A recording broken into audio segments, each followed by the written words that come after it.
હું તમને એમ કહું કે જીવનની 80% પ્રોબ્લેમ પૈસા થકી સોર્ટેડ આઉટ થઈ જાય છે. બાકીની 20% બધું જ તમારા મન પર આધાર રાખે છે કે તમે ક્યાં ખુશ થાઓ છો અને તમે ક્યાં ખુશીઓ મેળવી શકો છો, માનસિક શાંતિ મેળવી શકો છો.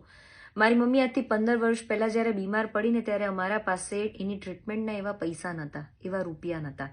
અને ત્યારે કંઈ એવી મેડિક્લેમ અને આ તેવી બધી બાબતોની ખબર ન પડતી. 8,000 રૂપિયા પગાર હતો, 2 ભાઈઓ કમાતા હતા, એમાં 10 માણસનો પરિવાર હતો. હવે એમાં ક્યાં આ બધું અમે એફોર્ડ કરી શકતા હોઈએ? પૈસા થકી માનસિક શાંતિ ન ખરીદી શકાય, પૈસા થકી સંતોષ ન ખરીદી શકાય, પૈસા થકી રાતોની ઊંઘ, સુખ, ચેન આ તે ન ખરીદી શકાય, એવી બધી ફિલોસોફીની આપણે વાતો કરતા હોઈએ. ગરીબ માણસ પણ બીમાર પડવાનો અને પૈસાદાર માણસ પણ બીમાર પડવાનો. બેની ટ્રીટમેન્ટમાં અસર તમને જોવા મળશે.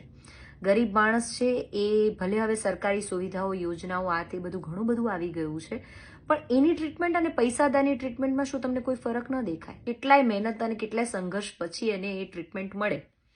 અને પેલા પૈસાદારને શું?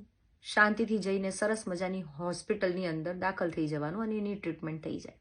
અહીંયા તમને ખ્યાલ આવ્યો પૈસાનો શું પાવર છે? સેકન્ડ થિંગ કે તમે કહેશો કે માનસિક શાંતિ ન ખરીદી શકાય. આપણે ફિલોસોફીની વાત તો કરી લઈએ. માનસિક શાંતિ, જો મારા ખિસ્સામાં રૂપિયા હોય તો હું સરસ જઈને ગોવા પર ચીલ કરું મારા દોસ્તારો જઈને, અને માનસિક શાંતિ મળી જાય. મને થોડી ઘણી ખુશીઓ જો એમાં મળતી હોય તો એ પણ મળી જાય, રાઈટ? પૈસા થકી એ પણ એફોર્ડ કરી શકીએ. જો મને બીજાની સેવા કરીને કે બીજાને ખુશીઓ આપીને ખુશી થાય છે, તો પૈસા હોય તો હું બીજાની સેવા પણ કરી શકું અને મારી ખુશીઓનું સ્થાન હું ગોતી લઉં મારી રીતે.